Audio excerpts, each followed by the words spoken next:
என்ன தமிழ் கொஞ்சம் இப்போ இப்படி இருக்கும், கொஞ்சம் அட்ஜஸ்ட் பண்ணிக்கோங்க அவ்வளோதான்.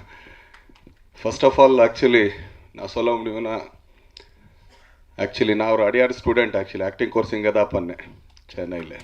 ஸோ எங்கள் பேட்ச்மெண்ட்ஸ் இருக்காருங்க. ஸோ அங்கேருந்து என் கெரியர் ஸ்டார்ட் ஆகிடுச்சு. ஆனால் படத்துக்கு வந்தானா ஆஸ் அ லைட் பாய், நான் ஸ்டார்ட் பண்ணது என்னோடய தொழில் வந்து லைட் பாய் தான். 150 ரூபாய் பர் கால் ஷீட் எனக்கு ஒரு வருமானம் அப்போ. ஸோ அங்கேருந்து ஸ்டார்ட் ஆயிடுச்சு. ஸோ அங்கேருந்து இங்கே வர்றதுக்கு கிட்டத்தட்ட ஒரு 25-26 இயர்ஸ் ஆயிடுச்சு. ஆனால் ஒரு 50 படம் பண்ணுறது பெருசாக இல்லை. ஆக்சுவலி எல்லா நடிகருக்கும் வந்து ஒரு கவுண்டிங் இருக்குது.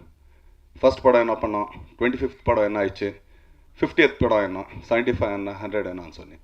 எப்போல்லாம் 100 படம் படத்துக்கு என் கை முடியாது. ஆனால் இப்போ ஒரு Thanks for watching Filmy Joy Kannada. Follow and subscribe now.